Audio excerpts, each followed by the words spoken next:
Bill Gates and Warren Buffett both agreed that Charlie Munger is the most intelligent person they know. Charlie Munger once said, "Problems frequently become easier to solve if you turn them around in reverse. Unless you're more gifted than Einstein, inversion will help you solve problems."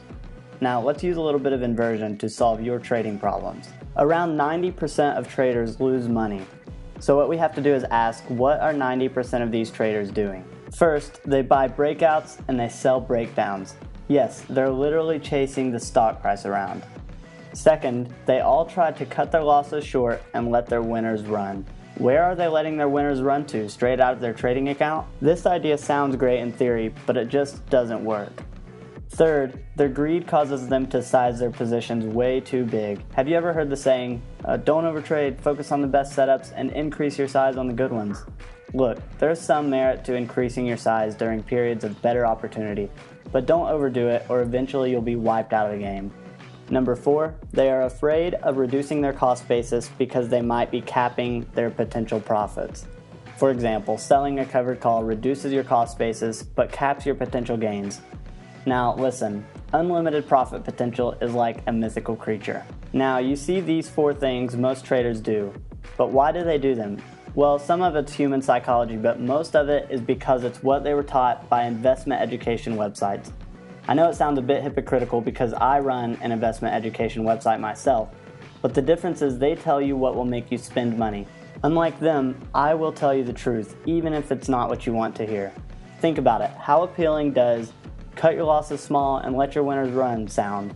Sure, it sounds great, exactly what you want to hear, but anyone teaching this concept has either never traded before or they're just flat out lying.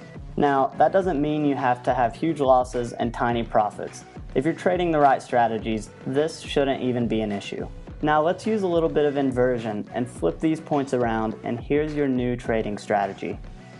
First, you're going to buy into weakness and sell into strength. Why? Because it's exactly the opposite of what most traders do. Now you might be saying, but if you're getting long into a sell-off, how do you know when the sell-off is over?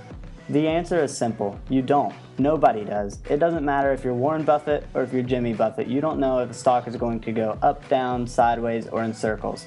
And I believe that stock price swings are random for the most part, but ultimately it's human emotion that drives market moves. So just don't fall victim to your emotions. Number 2, you're going to book your profits and be patient with your losing trades. With a high probability trading strategy, almost all losing trades will become a winning trade at some point if you hang in there.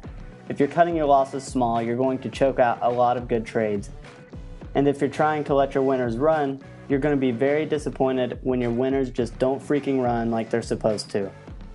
Number 3, you're going to keep your position sizes small.